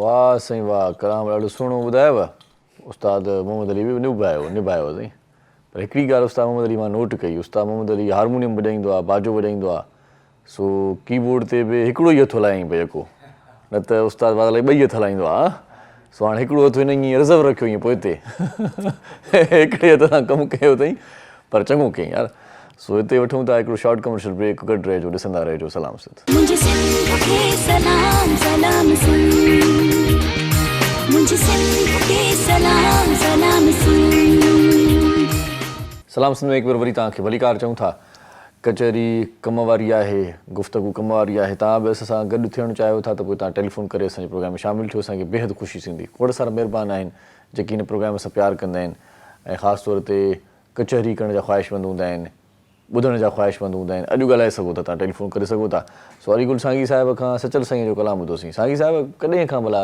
रागदारीअ में आहियो कॾहिं खां इहो कमु कयो पिया हज़रत इश्क आहे जुनून आहे रोज़ी आहे छा आहे महला जो इश्क मिलियल आहे अच्छा सो पाण सूफ़ी नज़म सां वास्तो रखंदा आहियूं अच्छा ऐं मुर्शिद पाक साईं राज़ी फ़क़ीर जा तालिब आहियूं माशाल्लाह दरगाह जा माशाल्लाह ऐं पाण वॾे शौक़ सां पंहिंजे जेबां ख़र्च करे बि दरगाह जी ड्यूटी भरींदा आहियूं वाह वाह माना पाण माना वञी करे पंहिंजो ई ख़र्चु करे हा इहो हिकिड़ो वॾो कमु आहे हा हा बसि उहो मौला पाण ॾिए थो सही सो पंहिंजी ख़ासि तौर ते जेको इश्क आहे जेको शौक़ु आहे दिलि जो इहो ई आहे त सूफ़ी ॻाईंदा रहूं सही सही पोइ किथे किथे नौजवान या कुझु शादियूं थी वियूं दोस्तनि जूं या कहिड़े प्रोग्राम थी विया पोइ हुते किथे किथे मिजाज़ जा कलाम बि पर हूंदा अदब जे दायरे जे अंदरि अच्छा अच्छा दर्द वारा या अहिड़े हिसाब सां सही सही बाक़ी ईअं कोन्हे जो मतिलबु आहे को आम शाइरी न सही सही सो बसि इहा मौला जी करम निवाज़ी आहे इहा रमज़ भला कीअं लॻी छा हुयो कीअं कंहिं संगत ते साथ चयो या पाण कंहिं दरगाह जी हाज़ुरी भरी असल दिलि में ख़्यालु आयो असल में छा हुआ ऐं जॾहिं स्कूल पढ़ंदो हुयुसि हा त असां उन में बैत चवंदा हुआसीं उस्ताद सां बैत चवराईंदा हुआ सही पोइ उन में मुंहिंजो आवाज़ु ॿाराणो आवाज़ु माना आवाज़ु मुंहिंजो हुयो अच्छा पोइ वॾे शौक़ सां उस्ताद चवंदा हुआ असांखे बैत ॿुधाए अच्छा अच्छा पोइ हुते असांजे शहर में हिकिड़ो सिंगर हुयो यकतारी चपड़ी ते ॻाईंदो हुयो वरी उन सां जो मोहबत थी त वरी वेहण उथण जो थियो त पोइ हुते वरी उन चयो भला यकतारो थोरो खणी वॼाए सही पोइ हुते जो थोरो थोरो ॻाइण जो शुरू कयोसीं त उन में असांखे वरी थोरो मज़ो आयो अच्छा त पोइ जॾहिं असां वरी उस्ताद कयोसीं त असांजो उस्ताद जेको हुयो सो फ़क़ीर हुयो तबियत जो ऐं तमामु सुठो हिकु इंसानु हुयो पोइ उहो साईं शहनशाह अनवर साईं घोटकी वारे जो तालिब फ़क़ीर हुयो अच्छा अच्छा पोइ उन जी मोहबत में जॾहिं रहियासीं त ओहिड़ो माण्हू असांखे पूरी सिंध में अॼु ताईं न मिलियो आहे। अच्छा, हिकिड़ी कॉल वठूं था, इहा मोहबत अञा तव्हां सां शेयर कंदासीं। जी साईं। अस्सलाम वालेकुम। वालेकुम सलाम साईं। साहब नूर अली चांग ॻाल्हायो शाहपुर सां। साईं चांग साहिबु कीअं आहियो? ठीकु आहियो? ख़ैरियत सां? साईं ऐं फिट आहियां, फर्स्ट क्लास। तव्हां ॾाढो बहितरीनु प्रोग्राम हले पियो, ॾाढो साईं आहे उहो जेको नशे जे बारे में ॿुधाए पियो। असां शाहपुर चाकर में बि ऐं पाण ई पढ़ाई तो कमु कंदो आहियां इन जे लाइ वॉलंटियर थी, माना खे ॾाढो तलक़ीन कंदो आहियां भई नशे खां परे रहो। हा बिल्कुलु बिल्कुलु साईं। अॼुकल्ह असांजो नौजवान नसुल तबाह थिए पियो साईं, छो त बेरोज़गारी, गुरबत, महांगाई उनखे अकेलो करे छॾियो आहे। तकलीफ़ थिए साईं, ॾाढी तकलीफ़ थिए। सही था चओ। इहे सभु ॻाल्हियूं सभु पूरी साईं हिकिड़ो शेर असां तव्हांखे ॿुधाईंदासीं साईं। वाह वाह वाह वाह जी क्या। जेसीं ॾींदासीं तेसीं लिखंदासीं, वाह वाह। मींहं सिर नवां मींहं जा हरदम हणंदासीं, है जेसीं साह सिरीअ में ऐं तन मन में आहे तुराब, वाह। रब जे आसरे आहियूं न लॾींदासीं न उॾंदासीं, वाह वाह। आसरो साईं अलाह जो। जेसीं ॾींदासीं तेसीं लिखंदासीं, नए सिर नारा मींहं जा हरदम हणंदासीं। वाह साईं वाह वाह चांग साहब वाह। बस महिरबानी तव्हांजी। जी साईं। मेहराब जूने जो साईं तव्हांजो प्रोग्राम ॾिसी रहियो आहे खॾड़े में। अच्छा, खॾड़े में मेहराब जूने जो साहब, वॾी महिरबानी मेहराब साईं। सलाम चई छॾिजो साईं असांजी तरफ़ों अस्सलाम वालेकुम। तव्हांजो आवाज़ बि शायदि ॿुधो हुजे। वॾी महिरबानी साईं। महिरबानी साईं। लख थोरा लख थोरा। सो मोहबतूं साईं पाण ज़िक्र पे कयोसीं त के माण्हू अहिड़ा आहिनि जेके मोहबतूं ॾींदा आहिनि त माण्हू हुनजी मोहबत में रंगिजी वेंदो आहे। जी जी जी। इख़्लाक़ हुनजो वणी वेंदो आहे। असांजो जेको उस्तादु हुयो उहो हिकु वॾो महिमान नवाज़ हुयो। अच्छा। ऐं फ़क़ीर तबियत जो माण्हू हुयो। हा। ऐं असां शागिर्दनि खे बि ईअं सम्झंदो जीअं दोस्त हुजे। अच्छा वाह वाह। हा। सो उन वटि वॾो रंग हुयो। सतनि ज़बाननि में शाइरी बि कंदो हुयो। अच्छा। ऐं हर साज़ बि वॼाईंदो हुयो। अच्छा, शाइरी ते मूंखे यादि आयो त तव्हां पाण शाइर पिया आहियो। जी बसि उन अक्सर तव्हां पंहिंजा कलाम पाण ई ॻायो था। जी जी इहो भलो था कमु कयो। कंहिंखे अरबुर मोहताजी न आहे न, न कंहिं फनकार खे ॾिजे हुनखे चइजे कलाम कर, कंहिंखे चयो ई न। पाण ॻायो पाण वॼायो पाण ठाहियो। जी जी। वाह बसि इहा उनजी करम निवाज़ी आहे। हिकिड़ो दोस्त वरी चवंदा जेके पाण ठाहिनि था पाण ॻाइनि था उन्हनि खे गुज़ारिश आहे त ॿुधनि बि पाण। हा न अहिड़ी ॻाल्हि न आहे, पाण ई ॿुधंदा आहियूं अहिड़ी ॻाल्हि न आहे। पोइ असांजो उस्तादु जेको असांखे घणो कुझु माना सिर्फ़ु ॻाइणु कोन सेखारियईं पर उन में अदब, एतिराम, उथणु वेहणु, इख़लाक़, अच्छा माना सभु कुझु उन असांखे सेखारियो। वाह वाह। सो उहो महरूम खे अलाह बिश्त नसीब करे सो गुज़ारे वियो आहे। सही सही। असांखे महिमान नवाज़ी तव्हां उन्हनि खां सिखिया। जी जी जी। सही सही सही। असांजे वॾनि में बि इहा ॿाराड़ी में महिमान नवाज़ी हुई पर जेको उस्ताद वटि कमु हुयो उहो वॾो कमु हुयो। ॿियो हाल वाला ॿेराड़ीअ जी महिमान नवाज़ी ते पाण चऊं था त अॻे महिमान ईंदो हुयो त वॾो जेको आहे सो ख़ुशि थींदो हुयो, दिलि ख़ुशि थींदी। जी जी जी जी। ॻोठ वारा माण्हू बि वरी उनखे चवंदा साईं राति जी मानी वरी मुंहिंजे घर ॾे। जी जी जी जी। ईअं हूंदो न पाण वटि बाबा कंहिं उताक ते अचे ज़ोरी हुनखे गेले खणी वेंदा। हक़ीक़त चवंदा बाबा असांॾे हलो, माना असांॾे मानी खा कुकड़ कोबा। हा बिल्कुलु देसी कुकड़ माना ईअं मां ॾिसंदो हुउसि त छोकिरनि खे ईअं चइबी बा बछ ॾिबी बा कुकड़ खे ईअं भरायो। जी साईं जी बिल्कुलु। पोइ कुकड़ खे दसींदा देसी कुकड़ कोबा। हा हा। हाणे उहो सिस्टम न आहे, उहो माहौल न आहे। उहो छा आहे त असल में ॻाल्हि इहा आहे वाक़ई जेकी तव्हां ॻाल्हि कयो था त मुआशिरे जे हिसाब सां ऐं गुरबत जे हिसाब सां ऐं दिलियूं माण्हुनि जूं हिकिड़ियूं अहिड़ियूं थी वियूं आहिनि जो कुझु न आहे त मतिलबु हू परेशान बि आहे। सही सही। मूं सवेर इंटरव्यू में बि चयो त अॼुकल्ह सभु पंहिंजे वॾी परेशानी आहे। पर जेकियूं ख़ासि दिलियूं आहिनि न जेकियूं जिन्हनि में रब जेको ॾिनो आहे त पोइ जेको ई हाल आहे जेसि ताईं हुनजे घर महिमान न ईंदो त हुनखे मानी कोन वणंदी। सही सही था चओ। सही था चओ। हक़ीक़त ॿुधायांव थो। पर असां सां अलाह जी इहा महिरबानी आहे, उन मालिक जी पाक ज़ात जी करम निवाज़ी आहे। इहो साईं ॾिसो हिन में बरकत बि थींदी आहे। मां ॾिसंदो आहियां जेकी हथ जा खुलियल आहिनि, जी साईं, ग़रीब मुफ़लिस आहिनि, जेकी ॾियनि था न, जी जी, जेके खाराइनि था न, जी साईं, उन्हनि खे अलाह अलाए किथां ॾे अलाह खाराए थो। हाणे ख़बर त छा आहे, हाणे अॻे हूंदो त महिमान जी तव्हां चओ त महिमान खां सवाइ मानी न वणंदी। हा न वणंदी। हाणे वरी ट्रेंड चेंज थी वियो आहे। जी साईं। हाणे जेकॾहिं 4-5 माण्हू पाण वेठा आहियूं न, जेकॾहिं कंहिंजी बि घरों मानी ईंदी त पोइ उहो कोशिशि करे थो त हीउ आऊ माऊ टरे त पोइ खाऊं। जी जी जी। माना हीउ वञनि बसि पोइ मानी खाऊं था। पोइ हाणे अॻे ईअं हूंदो त भले रगड़ियूं ॿ हुजनि पर सलाह सभिनी कबी बाबा जेको हाल आहे अचो खाओ। पोइ उन्हनि ॿिन्ही रगड़ियुनि में वॾी बरकत थींदी। 4 माण्हू खाईंदा त बरकत आहे साईं। दिलि उहा हुजे, दिलि उहा हुजे, अॼु बि बरकत आहे। सही सही। हक़ीक़त अथव। सही था चओ। सो हाणे बि अलाह जी महिरबानी आहे, असां वटि महिमान हूंदो ई हूंदो आहे। हा हा। महिमान असां वटि हूंदो ई हूंदो, भले 2 हूंदा, 4 हूंदा, 8 ईंदा, 10 अची वेंदा न, असांजी दिलि ख़ुशि थींदी आहे। छो त हुननि जी रोज़ी रब असां वटि रखी आहे। ॻोठनि में अञा ओताकू कल्चर बि आहे कुझु कुझु। शहर जूं जेकी ओताकू हुयूं माना जेके घर सां गॾु हुयूं, जेके कमरा जे घर सां गॾु, त मुफ़लिस बेरोज़गारी गुरबत एॾी वधी वई आहे जो उते हट निकिरी विया आहिनि। उन्हनि दुकान खोलिया आहिनि नौजवान बेरोज़गार हुआ छा कनि छा करनि ॿियो माना पंहिंजे घर जे भरिसां इन ॾाढा दुकान खोलिया अथऊं हक़ीक़त आहे भला कुझु न कुझु ॿ रुपया ईंदा भला घर जो सफ़र गुज़र हलंदो न हा माना उहो जेको रंग हुयो महिमान नवाज़गी जो माण्हू अची करे रही पवंदो मुसाफ़िर जी साईं ॻोठ में हिकिड़ी वॾी उताक हूंदी हुई कंहिं न कंहिंजी जी साईं त उते तरसंदा त माण्हू माना दिलि दरिया हूंदी हुई उहो उते तरसंदा हुया उहे महिमान नवाज़ी कंदा पोइ पाड़े ओड़े ख़बर पवंदी बाबा फिलाणे वटि महिमान आहिनि पोइ भॼी ईंदा मिलंदा उन्हनि सां बाबा अॼु राति तोखे असांजी दावत आहे वरी सुभाणे वरी असांजी दावत हिते वरी हिकिड़ी ॻाल्हि ॿी बेड कंदा हलूं त जंहिंजो महिमान ईंदो हुयो जंहिं वटि जंहिं उताक ते उते जीअं तव्हां चओ था माण्हू ईंदा त असांजी दावत बि अथव सची थो मां तव्हांखे ॿुधायां त उन महिमान सां उन्हनि जी भले वाक़फ़ियत न हुजे उहे भली न सुञाणींदा हुजनि त बि उनखे चवंदा तव्हां साईं असांजी महिमानी ज़रूरु खाओ हा ज़रूरु खाओ हिकिड़ो त थींदो आहे त राब्तो वास्तो हुजे न मां तव्हांखे सुञाणा पोइ चवां न मां दावत खाओ पर हाणे उतां वेंदा साईं माशाल्लाह तव्हां असां ॾे हलो महिरबानी माना एॾी माना अजनबीअ सां बि एॾो प्यारु हक़ीक़त आहे न हीअ वॾी ॻाल्हि आहे छा आहे त वाक़ुफ़ जी ख़िदमत हर कोई करे अण वाक़ुफ़ जी कोई करे न मज़ो उन में आहे वाह वाह वाह वाह हाणे असांजे मुर्शिद इहा पाक बि हिकिड़ी रमज़ अथव इहा वॾी रमज़ी आहे न छो त असांखे वरी जेकी सिखिया वरी उस्ताद असांखे ॿुधायो न सही त बाबा असांजो उस्ताद जेको उस्ताद हुयो सो साईं राज़ी साईं जो तालिब हुयो अच्छा साईं राज़ी साईं जी दरगाह आहे लाहौर में अच्छा आहिनि साईं सिंध जा असुल नवाब शाह जा खिपरे जा अच्छा अच्छा हाणे उते जेका सिखिया आहे न उहा इंसान जी सिखिया आहे सही हितां 10 माण्हू वेंदा को वाक़फ़ियत जी ॻाल्हि न आहे सही उते साईं वटि मिलंदा बाबा ख़ुशि आहियो ॿियो ख़ैरु आहे बाबा ॻोठां आया हुआ बाबा ख़ैरु आहे बाबा बचड़ा ख़ुशि आया हुआ बाबा एतिरो सही बाबा हलो नंगर खाने सही हाणे फुकरा उते बीठी आहे सही हू नंगर खाने वेंदा हू नंगर कंदा पिया हूंदा होॾां कमरनि में हाल में 10 माण्हू आहिनि त 10 बिस्तरा लॻी वेंदा उन्हनि जे लाइ वाह वाह 9 बि न वाह वाह 10 बिस्तरा लॻी वेंदा वाह वाह माना इंसान जी ख़िदमत करणु सही पोइ हुते नंगर पाणी करे हू आवाज़ थींदा पोइ उन्हनि खे चवंदा बाबा हाणे हीअ अचो तव्हांजा बिस्तरा सही सही हाणे तव्हां भले दीदार कयो वेहो सुम्हो कुझु बि कयो इहो वक़्तु हो साईं पोइ अॼु बि आहे अॼु बि आहे पर किथे किथे हा किथे किथे सिंध जी फुकरा हितां काफ़ी साईं अनवर सिंह जी फुकरा साईं अनवर सिंह जो पोटो हितां ख़ुदि वियो हुते बस काए भरे करे हिकिड़े कलाक में नंगर तयारु थी वियो पोइ जॾहिं हिते मोटी आया चए यार ॻाल्हि ॿुधो राज़ी फ़क़ीर आहे उनखे मौला जी ॾात मिलियल आहे पर ॻाल्हि इहा जेकी सिखिया उते आहे इंसान जी ख़िदमत करण जी उहा किथे बि न आहे वाह वाह ॾाढो सुठो जज़्बो आहे इहो पर पाण वटि कई शयूं जेकी जिदत में अची वियूं उन्हनि मोहबतूं घटाए छॾियूं असल में छा आहे त मिसाल अर्ज़ु कयां हा जी त मूं हिकिड़े चकर थोरो पंहिंजे हथ खे ईअं बंदि कयो हा त हेॾां अचणु बंदि थी वियो ओहो हो सही सही मूं हथु खोले छॾियो सही त अॼु ताईं सभु कुझु मिले पियो सभु कुझु ॾिए पियो इहा हक़ीक़त आहे इहा ई हक़ीक़त आहे ॾियण वारो सरकार आहे सो मूं ॻाल्हि पई कई त जीअं जिदतूं अची वियूं जीअं नवां नमूना अची विया तीअं असां मोहबतूं घटिजी वियूं हाणे जेकी शादी हाल आहिनि पाण जी साईं शादी हाल ते वञूं था मानी खाऊं था उहा लज़त वारी बि न आहे मज़े वारी बि न आहे पाण वटि देगियूं पचंदियूं हुयूं ॿहिराड़ीअ में शादीअ में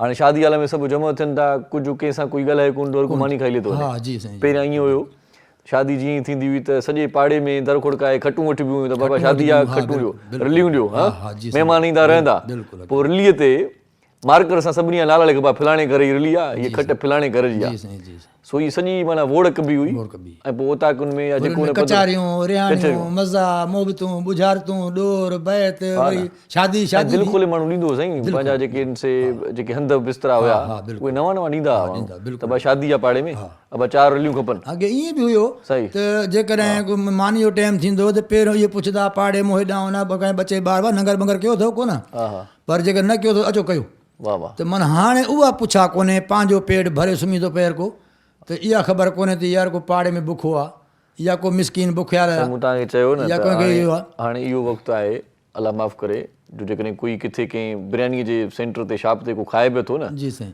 जेकॾहिं संगती को भरिसां उतां टपे थो त मुंहुं होॾे थो करे त मां ॾिसी न वठे चती न पइजी वञे इहा बि अॼुकल्ह इहो आहे सिस्टम असांजो दोस्तनि खे इहा गुज़ारिश आहे त अल्लाह पाक सभु खे खाराए थो ईअं कोई न चए त आउं थो खारायां सही ॻाल्हि पर हैवान हज़ारे मिलंदा इंसान को मिलंदो वाह वाह हैवान हज़ारे मिलंदा इंसान को मिलंदो पर इंसानियत जेको दर्जो आहे उहो इंसान में हुजणु खपे उहो अयाज़ गुल साहिब जूं बसिरूं मूंखे यादि अचनि थियूं तूं भली रहो चीन में जापान में जी तूं भली रहो चीन में जापान में शाल ॻणिजी पियो सदा इंसान में इंसान हक़ीक़त भली किथे बि हुजे किथे बि हुजे हक़ीक़त इंसान त आहियूं इंसानियत मोकिलाए वई आहे इंसानियत मोकिलाए वई आहे इंसानियत हुजणु खपे माना जेको पाण खे जेको कहल ईंदी हुई न अॻे माना जानवर ते बि कहल कंदा हुआसीं त साहदार आहे हिन सां माना इहो माना हिनखे धकु लॻो आहे ज़ख़्मु थियो त तॾहिं बि पाण परेशान थींदा हुआसीं हाणे इंसान खे धकु लॻे थो तॾहिं बि कोई परेशान न कोई परेशान नथो थिए। ऐं थोरो हिकिड़ो मिंट तव्हांखे वठणु चाहियां थो जी त कंहिं बि हाणे सरकार चयो त महबूब मुस्तफ़ा नबी पाक जी हिकिड़ी हदीस आहे जी त ईअं कोन्हे को सवे देगूं लाहे छॾे हा सखी थी वियो या दुनिया खे खाराए सखी थी वियो। उन खां उत्तम में उत्तम अवलीन जेको दर्जो आहे जेको उञायल खे उञायल न छॾे बुखायल खे बुखायल न छॾे माना अहिड़ो सखी ॿियो कोन्हे। साईं इन करे चयो अथऊं त अघे त पाव न त मणनि खे मोटो भले तव्हां सवें तेगूं लड़ायो जेकॾहिं तव्हांजी नीयत साफ़ आहे दिलि आहे कनेक्शन पको आहे पोइ तव्हां भले ज़रड़ी ॾियो नी हा अॻिजी वई अॻिजी वई। हिकिड़ी कॉल था वठूं। अस्सलाम वालेकुम। हलो अस्सलाम वालेकुम सर। वालेकुम सलाम साईं केरु पिया ॻाल्हायो? सर असां सुभान अली काशकीरी दरगाह तिला शाह ॻाल्हायूं। साईं सुभान अली साहब सुभान अल्लाह कॉल कई अथव वाह वाह छा चवणु चाहींदो? सर असां दरगाह जे हवाले में ॻाल्हि कंदा आहियूं। दरगाह तिला शाह जे में नालो ॾिनो। अच्छा उतां ॻाल्हायो पिया? जी सिदुल सांगर जाम नवाज़ अली दरगाह तिला शाह। माशाल्लाह प्रोग्राम ॾिसो पिया प्रोग्राम में मुतलिक़ कुझु चवणु चाहियो था असां खां कुझु पुछणु चाहियो था? प्रोग्राम छा ॾिसूं सर? वाह को सवाल आहे कुझु तव्हां पंहिंजे तरफ़ां ॿुधाईंदो को गीत को शेर का ॻाल्हि को मैसेज? सही गीत कोन्हे पर महिरबानी तव्हांजो कचहरी ताईं इहा ॾाढो प्रोग्राम प्यारो लॻंदो राति जो ॿुधंदा ॾींहं ॿुधंदा। वॾी महिरबानी साईं वॾी महिरबानी लख थोरा साईं तव्हांजा। महिरबानी तव्हांजो सिंधी कलाम प्रोग्राम बि ॾींदा। वॾी महिरबानी साईं लख थोरा। त पाण हाणे वरी तव्हां खां हिकिड़ो कलाम ॿुधूं कचहरी बि पाण कम जी भली माना पुराणी यादगिरी कईसीं। जी साईं असांजो बि इहो ख़्यालु तव्हां कचहरी जो मौक़ो असांखे बि न मिलियो आहे कॾहिं। अॼु चयोसीं त भला हिक ॿिए जी दिलि वटां ॻाल्हियूं। महिरबानी आहे तव्हांजी महिरबानी। हाणे उहो ॿोल ॿुधायो साईं। ठीकु आहे।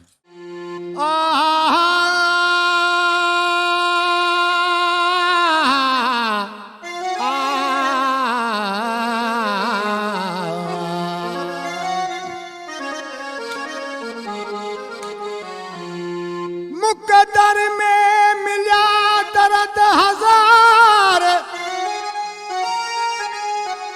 मुक़द्दर में मिलिया दर्द हजार पोइ बि तो ॾे यार निहारिया थो सूरन सदमन जीअ जलायो पोइ बि तोखे यार पुकारिया थो सवा तुंहिंजे सजण साईं हितां अकेलो मां गुज़ारिया थो मन रज़ाली गुल जो दिलदार मिठा दम दम में यार संभारिया थो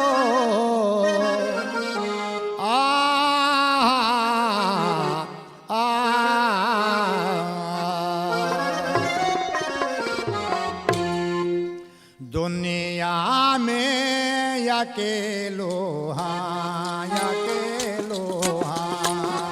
दुनिया में अकेलो हाँ विसारिया थी भला तोखे विसारिया थी भला तोखे याद सदा रुआरे थी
वाह साईं वाह, अकेलो साईं अकेलो माण्हू, आयो बि अकेलो वेंदो बि अकेलो, बाक़ी ही रहिजी वेंदो हिन दुनिया जो चहचटो ऐं मेलो।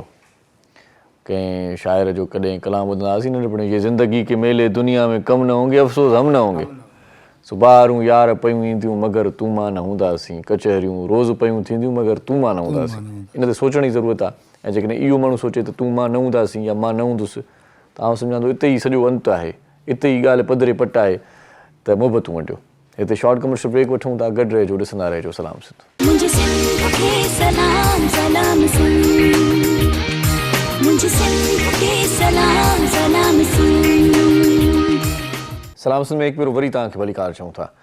सो असां सां गॾु ॾाढो सुठो मोटिवेशनल स्पीकर बि आहे माशाल्लाह, हुसैन ज़ैब साहब। हमारी यूथ भी हमें देख रही है हुसैन भाई, तो उनको मायूसी से कैसे निकाला जा सकता है? क्या क्या कहेंगे, क्या शेयर करेंगे? देखिए अभी जो जैसे आपने भी बात की कि मुल्क की सूरत हाल ऐसी है सही कि समझो कि किसी के पास एक वक्त की रोटी भी नहीं होती, किसी को नसीब नहीं होता। सही बात है। तो ऐसे हालात अभी चल रहे, लेकिन निकलना भी हमें ही है इसी हालात से। सही। तो अगर जैसे अल्लामा इकबाल कहते हैं कि अपने किरदार पर डालकर पर्दा हर शख्स ये कह रहा है ज़माना ख़राब है। वाह वाह वाह, हर शख्स ये कह रहा है ज़माना ख़राब है। सही बात है, खुद को कोई नहीं देखता। बिल्कुल, आप ये सोचे, ये समझे कि अगर मैं कंट्रीब्यूशन दूंगा, अगर मैं अपने कंट्री के लिए कुछ कर सकता हूँ, व्हाई नॉट, सही करना चाहिए। अगर हम करेंगे, हम उठकर कुछ करेंगे, सही, तो मैं भी अगर कोशिशें होगी तो ये हालात बदल भी सकते हैं। सही सही अब हम बैठे हुए तज्जियाकारों की तरह तज्जिया कर रहे होते सही सही कि ये सही नहीं है, ये सही नहीं है, बजाय इसके कि हम अपने आप को उन चीज़ों की जगह रख कर अपने मुल्क के लिए कुछ करें। सही अगर हम ऐसा करते हैं तो हम इस हालात से भी निकल सकते हैं। सही बट ये सारी बात ये है कि सारा खेल यहाँ का है। सही। आपका दिमाग ऐसा होना चाहिए, दिमाग आपका खराब हो गया माइंडसेट है। ऐसा होना चाहिए। बिल्कुल।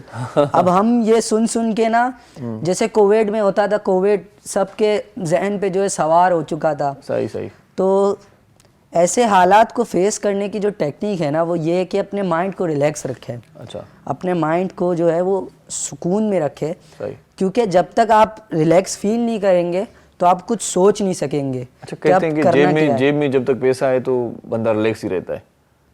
ऐसी ये सारी चीज बिल्कुल, यहाँ से बिल्कुल। यहाँ तक का जो माइंड है ना, वो एक कहावत भी है कि जब तक जेब में पैसा है लोग पूछते हैं जी कैसा जी है। जी जी जी तो ये सारी गेम किस तरह से बदली जा सकती है? पैसे के बगैर किस तरह से खुश रहा जा सकता है? मैं वही बता रहा हूँ आपको कि देखिए माइंडसेट होना चाहिए। अब हमारे यहाँ आप देखें कि लोग बस जिसके पास गाड़ी है, बकौल आपके आपने बोला, और मैं भी इस बात से इत्तेफाक करता हूँ कि जिसके पास पैसा है उसके पास सब कुछ है। सही लेकिन ऐसा होना नहीं चाहिए। सही इल्म सबसे बड़ी दौलत है, सही और इल्म अगर बंदे के पास है तो वो बहुत कुछ कर सकता है। सही। अपने मुल्क के लिए भी कर सकता है, अपने आप के लिए भी कर सकता सही। है। तो मैं ये समझता हूँ कि हम पैसों को जो है ना फर्स्ट प्रायोरिटी देते हैं, अच्छा, इल्म को नहीं देते। सही। तो हमें इल्म को फर्स्ट प्रायोरिटी देनी चाहिए, पढ़ना चाहिए कि हमारे मुल्क के हालात क्यों ऐसे हो रहे हैं, सही क्यों हम जो है सारे कंट्रीज से पीछे है, सही क्यों हमारी जो मईशियती हालात है वो इतनी ख़राब है, क्यों। जब हम वजह जानेंगे ना तो हमें पता चलेगा कि अब हमें क्या करना है। अच्छा, कभी कभार मैं ये सोच रहा हूँ कि अगर वजह जानने की कोशिश की जाए जी जी जी तो हर किसी को यही लगेगा कि शायद इसकी वजह मैं खुद भी हूँ।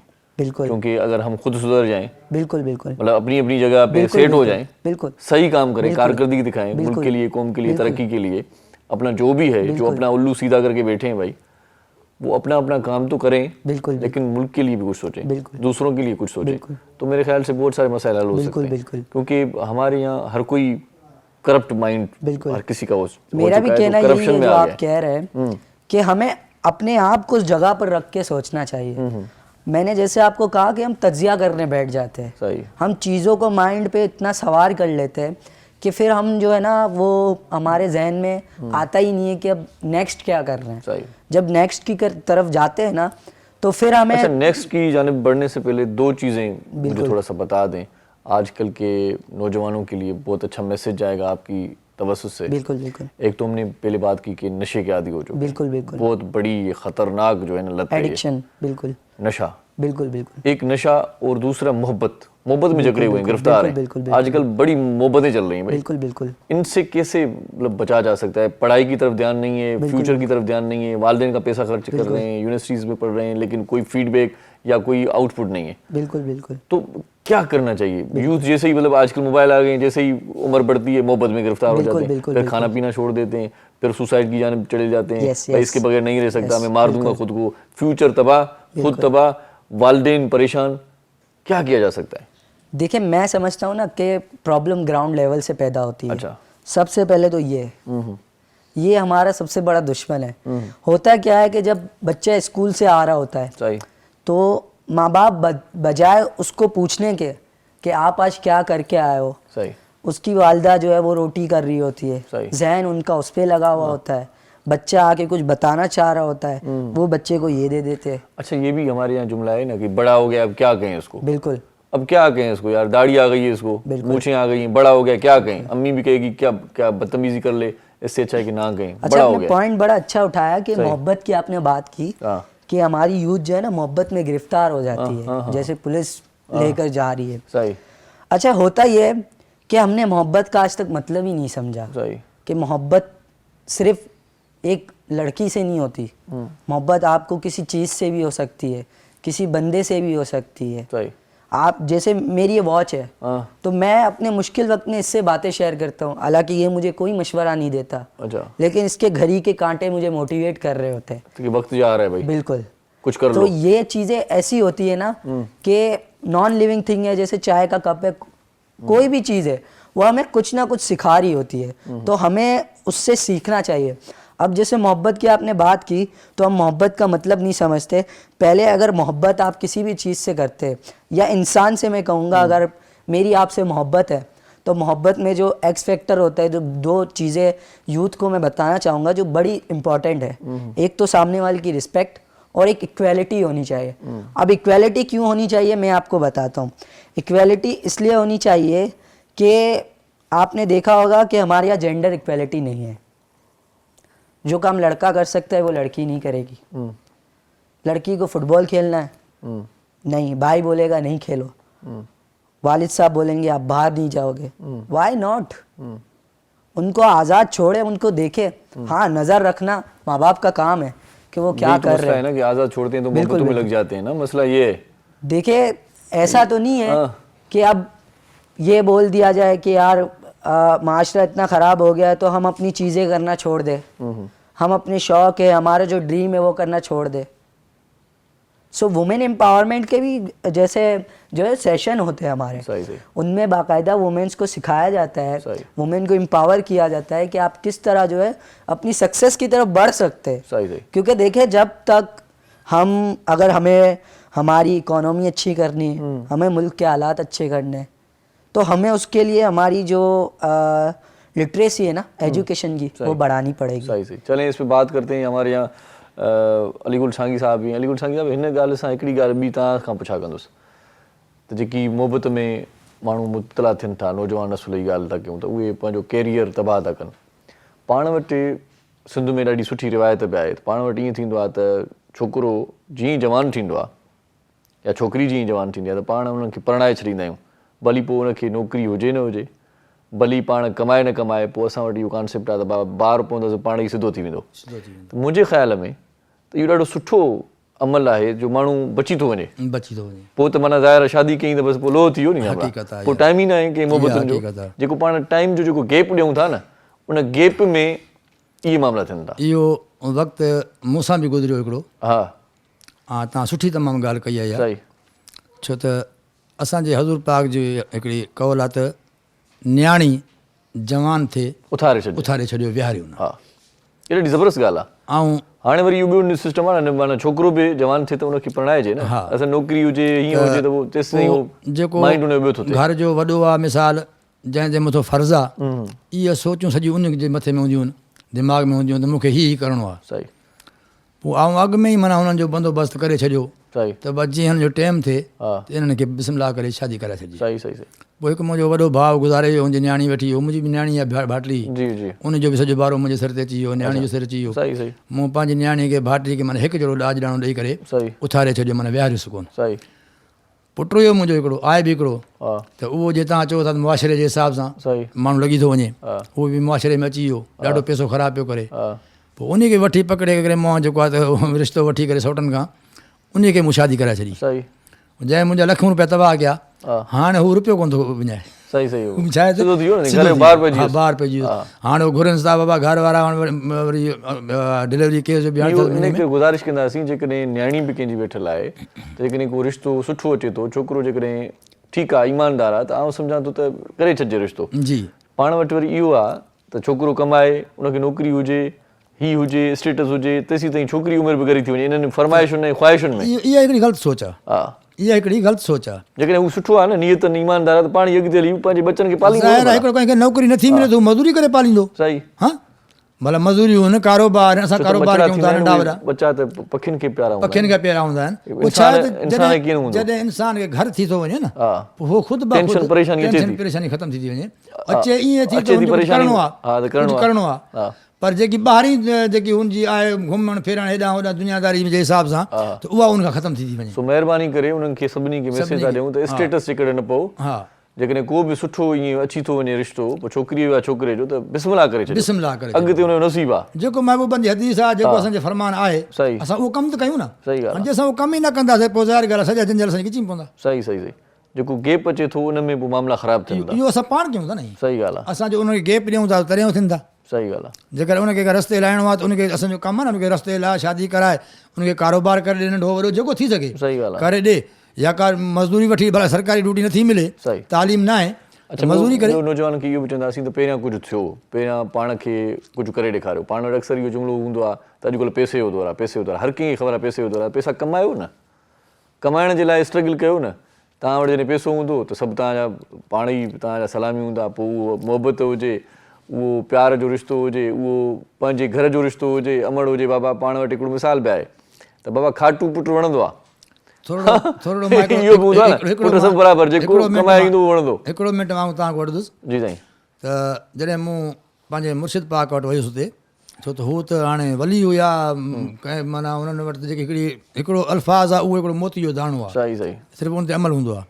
हा मूंखे पिया चवनि बाबा ॻाल्हि इहा आहे त असां तव्हां उते बि गॾु आहियूं, सही जेको अलाह वारो वली फ़क़ीर आहे न, त उहो हर जाइ ते मौजूदु आहे। सही त मूंखे चई बाबा ॻाल्हि इहा आहे त जेकॾहिं घर में तकलीफ़ हुजे, हीउ वॾो मैसेज आहे, हा घर में तकलीफ़ हुजे त मूं ॾे अचण जी तव्हांखे ज़रूरत न आहे। माना पहिरियां घर जी तकलीफ़ हल कयो, सही पोइ जेकॾहिं तव्हां वटि इज़ाफ़ी कुझु मसाल हुजे, पैसो इहो ॻाल्हि पंहिंजो हुजे, तव्हां वटि ताक़त हुजे, पोइ भले तव्हांजी दिलि करे भले मूं वटि अचो।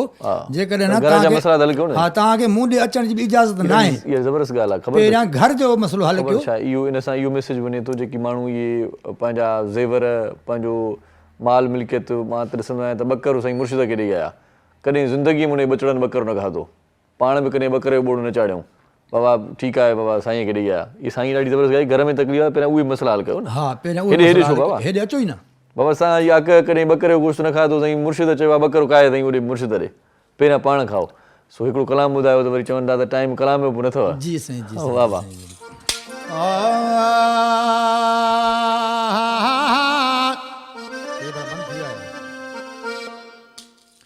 अल्लाह अल्लाह अल्लाह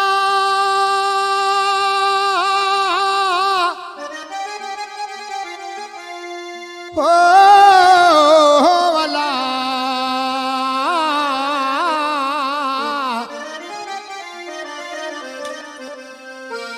इश्क जनी सिर आयो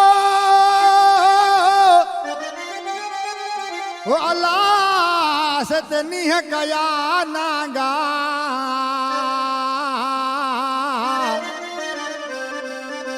गोड़ गिला जा बुढ़ल चवे खयूं सिर ते गांघा, गोड़ गिला जा बुढ़ल चवे अला खयूं सिर ते गांघा। वो हाणे लाहूती लांघा हिक लाज़े मंझ लंघी वया अला। औखो ये इश्क अदियूं आफातिया है यौखो इश्क अदियूं आफातिया है हीरा दरे मावो मरी को मलाए यौखो इश्क अदियूं आफातिया है यौखो इश्क अदियूं आफातिया है हीरा दरे मावो मरी को मलाए यौखो इश्क अदियूं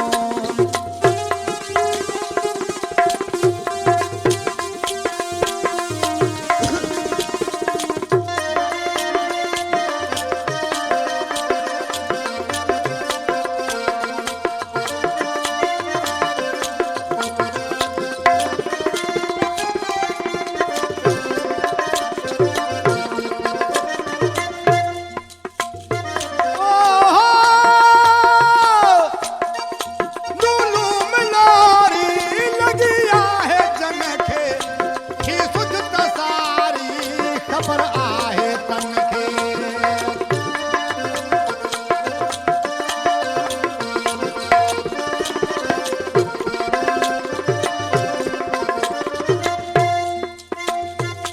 लूलू मलारी लगिया है जनखे ही सुजत सारी खबर आहे तनखे लाहुती लंघेरा बिखड़ी वधाए लाहुती लंघेरा बिखड़ी वधाए हीरा दरे मावो मरी को मल्हाए औखो इश्क अदियूं आफातिया है औखो इश्क अदियूं आफातिया है हीरा दरे मावो मरी को मल्हाए औखो इश्क अदियूं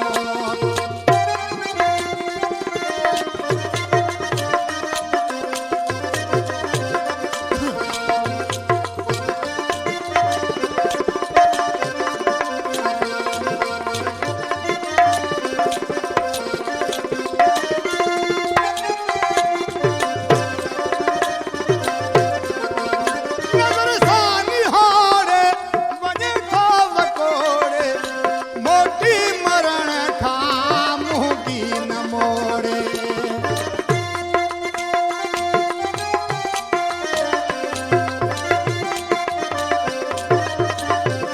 नज़र सानी हारे वञे थो वकोड़े मोटी मरण खां मुंहुं की न मोड़े आणियो यदिया ते कूपा कुहाए आणियो वदिया ते कूपा कुहाए हीरा दरे मावो मरी को मल्हाए औखो इश्क अदियूं आफातिया है औखो इश्क अदियूं आफातिया है हीरा दरे मावो मरी को मल्हाए औखो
मैसेज हुयो हिन में बि हिते हिकिड़ो शॉर्ट कमर्शियल ब्रेक वठूं था, गॾु रहिजो, ॾिसंदा रहिजो सलाम सूद। मुझे सिंध के सलाम सलाम सुन, मुझे सिंध के सलाम सलाम सुन।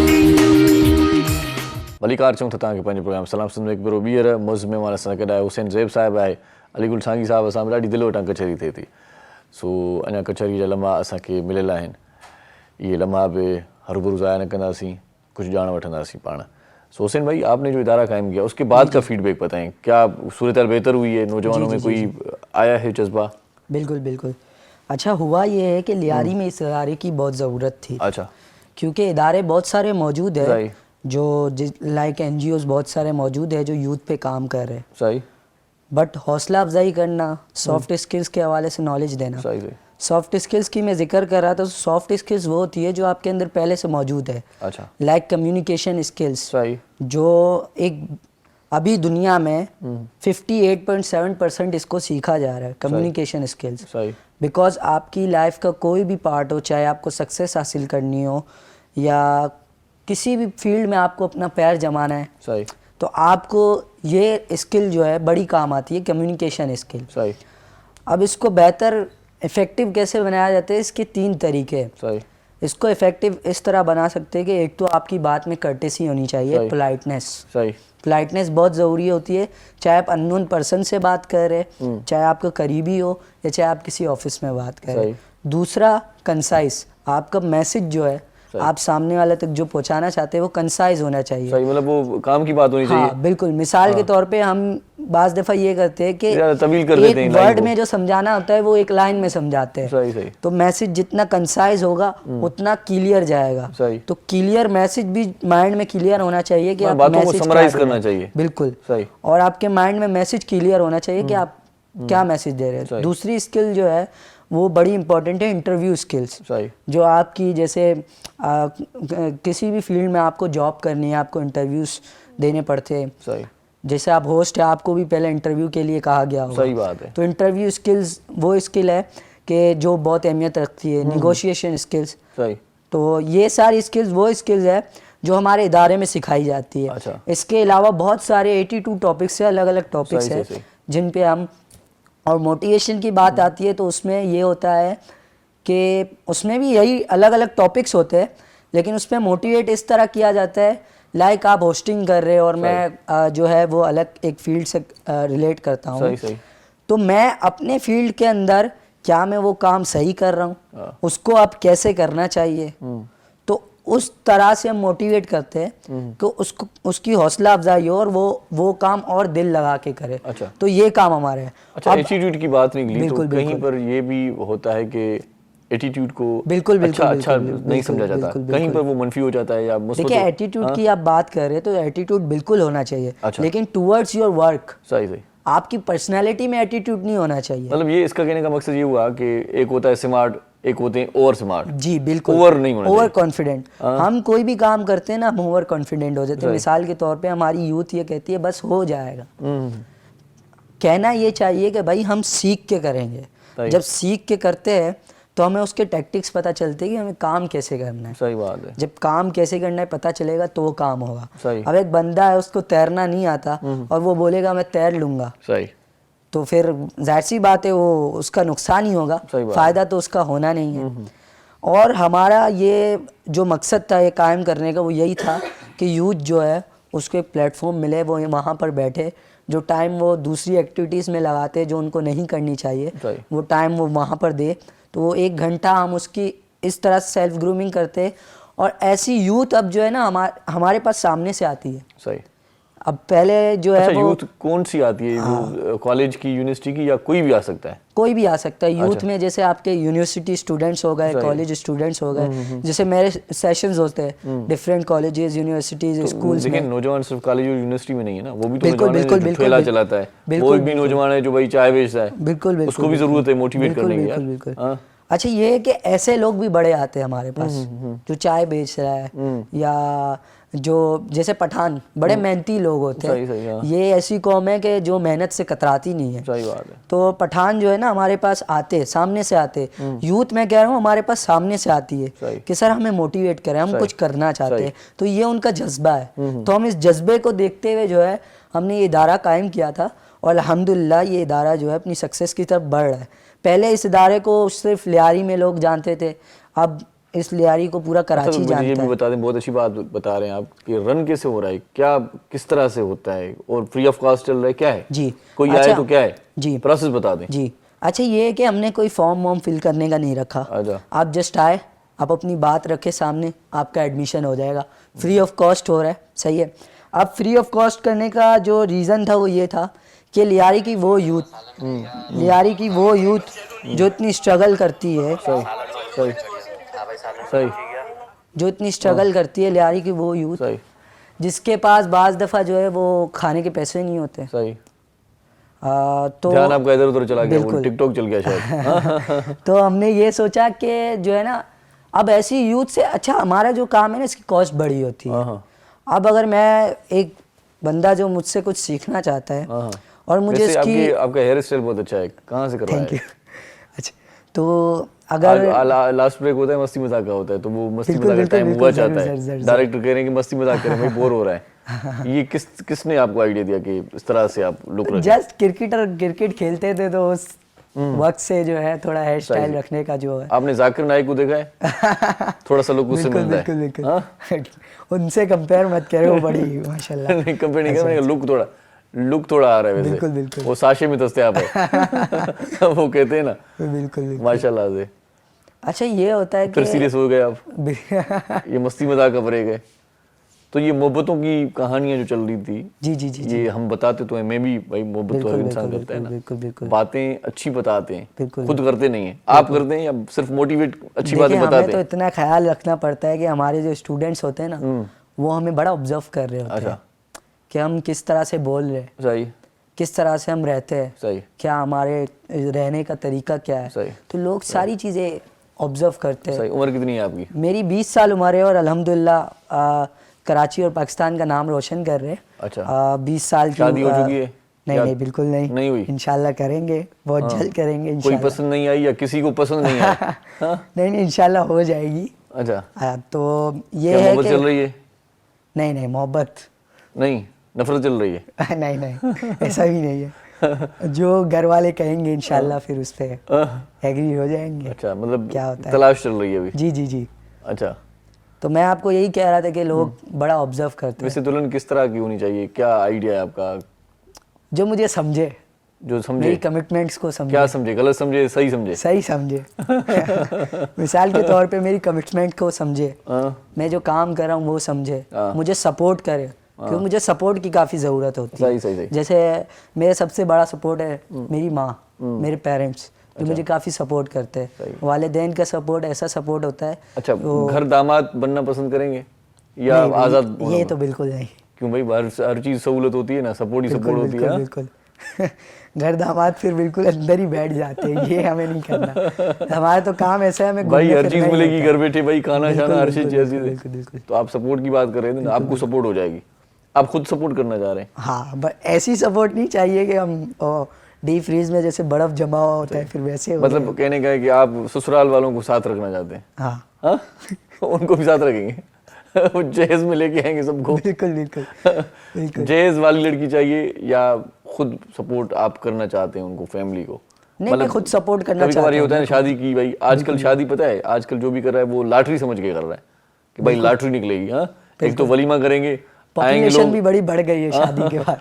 वलीमे में भी भाई खर्चा आएगा, उससे डबल बच जाएगा। बिल्कुल। और जहेज भी मिल जाएगा। बिल्कुल। आजकल यही चल रहा है भाई, ये कारोबार हो गया बिल्कुल माशाल्लाह से। तो आपका क्या माइंड है कि किस तरह की करनी है? सादगी से करनी है, बढ़ चढ़ के करनी है? सुकून से, सादगी से, आराम से। अच्छा, क्योंकि मेरा ताल्लुक कितनी सादगी होनी चाहिए? मतलब वो बारात पैदल जाएगी, क्या करने के? नहीं, मैं आपको वही बता रहा हूँ, मेरा ताल्लुक दाऊदी बोरा कम्युनिटी से है। अच्छा, अच्छा, वो दादू से नहीं है? तो दाऊदी से है, दादू से नहीं है? बिल्कुल। तो दाऊदी बोरा कमेटी? जी। ये बोरे से डर लग रहा है भाई, बोरे का नाम मत करें। हाँ जी, ऐसी कोई बात नहीं है। तो हमारी कम्युनिटी में यही होता है, सादगी से शादी होती है। अच्छा। बिल्कुल सुकून से, इत्मीनान से, और जो है इसराफ नहीं होता, पैसों का भी, अच्छा। खाने का भी। अच्छा। तो हम ये चीज़ें काफ़ी ख्याल रखते हैं, तो ये चीज़ें हमारे लिए लाजिम होती है, तो सही। हम ख्याल रखते हैं। मतलब इतनी शादी होती है, खाना भी कम ही देते हैं? नहीं नहीं, ऐसी बात नहीं है, खाना तो पूरा होता है, अच्छा। लेकिन ये कि ज़ाया नहीं होता। सही सही। चलें ठीक है, बहुत शुक्रिया, वैसे बहुत ही अच्छा लगा आपसे गुफ्तगू करके। आखिरी लम्हा आते हैं तो हम जो है अली गुल सांगी साहब से भी मुखातिब हैं। अली गुल सांगी साहब, पाण आख़िर में तव्हां थोरी देरि पहिरियां मूंखे चयो त मूंखे 1 मिंट ॾिजो, जी सर। आउं तव्हांखे 1.5 मिंट ॾियां थो। जेका बि आख़िरी का ख़्वाहिश का वसीयत कंहिंखे करणु चाहियो था, अलाह तव्हांखे सिहत ॾे, त उहो 1-1.5 मिंट में करे छॾियो। जी सर। असल में छा आहे त साईं, असांजे मुर्शिद जो हिकिड़ो कौल आहे, कलाम आहे त दुनिया बेवफ़ा गदार खां निकिरी निर्वार थियो कोको। यानी दुनिया जा तालिब न थियो, अच्छा, अलाह जा तालिब थियो। सही। हुते जेको अचनि था, कंहिं लख ॾिनो, कंहिं 2 ॾिना, कंहिं 5 ॾिना, त उते इहो आहे त बाबा ही लंगर खाने में जमा करायो। सुभान अल्लाह, सुभान। बसि उहो चवनि था न, वॾा चवंदा, बल्कि इहा बि काफ़ी आहे कंहिंजी। ही मैसेज मां उन्हनि खे ॾियां थो जेके दुनियादार आहिनि, जेके गॾु कयूं वेठा आहिनि, मिसाल त हाणे उहो लंगर खाने में ॾियो, माना लंगर हले थो पियो। सही सही। त वरी जे लंगर बची थो पए त पूरे पड़ोस में जेतिरो ॻोठ आहे, घर आहिनि, वरी घर घर में ॾेई अचो। पड़ोस में नहीं, पाड़े में। पाड़े में घर घर में ॾेई अचो। ठीकु आहे। वरी उहो त उन खां ई जेके अलावा लंगर बची थो पए, त पोइ रोड ते बीह था रहनि, उते देगूं खणी करे उतो ई माना उन्हनि खे थेलियुनि में पार्सल करे, माना मिसकिननि खे, ग़रीबनि खे, राह वेंदनि खे उते ॾियनि था। हाणे जेतिरो बि ॻाल्हाईंदो गानो ओतिरो नंढो थींदो आहे। ठीकु। वधीक तव्हांजी मर्ज़ी आहे, भले ॻाल्हायो गानो गायो। मैसेज हर इंसान खे। सर टाइम बस खत्म हुआ चाहता है।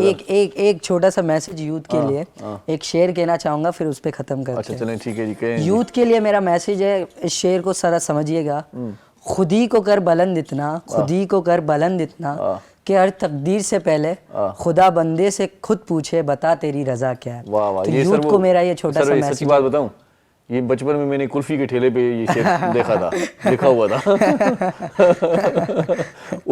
और बहुत ही सुना है मैंने ये शेर। चलें, बहुत शुक्रिया। हंसी मजाक के साथ प्रोग्राम को वाइंड अप करते हैं। पंहिंजो ख्याल रखिजो, जिए लतीफ़, जिए मिठी बोली, हमेशा यार जी हुब रखो, छॾे ॾे हिर्स हैरानी, सदाईं ख़ुशि।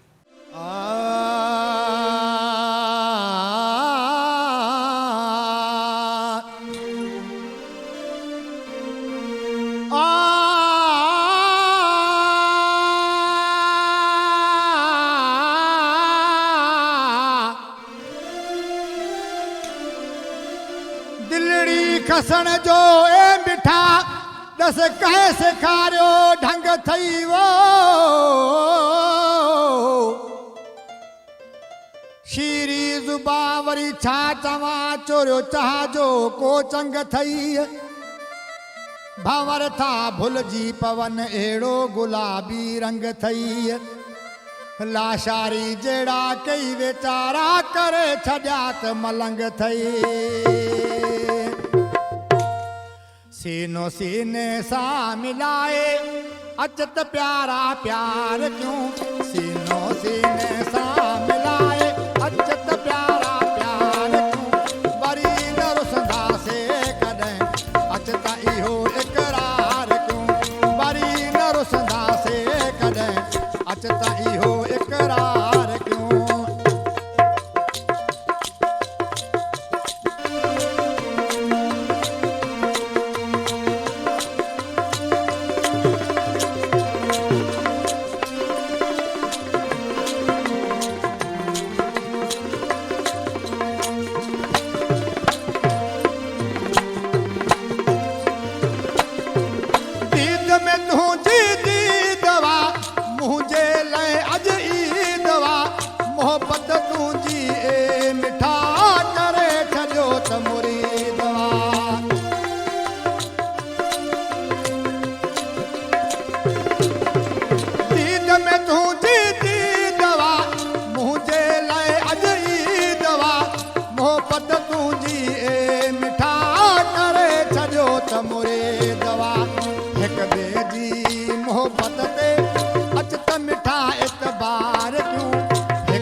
हिक ॿिए जी मोहबत ते अच त मिठा इतबार ॾियूं वरी न रुसंदासीं कॾहिं अच त इहो इक़रार कयूं सीनो सीने सां मिलाए अच त प्यारा प्यार कयूं सीनो सीने सां मिलाए अच त प्यारा प्यार कयूं वरी न रुसंदासीं कॾहिं अच त इहो इक़रार कयूं वरी न रुसंदासीं कॾहिं अच त इहो इक़रार कयूं मॉर्निंग शो सलाम सिंध जा तमाम एपिसोड्स ॾिसो हाणे HD क्वालिटीअ में विज़िट करियो असांजो YouTube channel Sindh TV HD।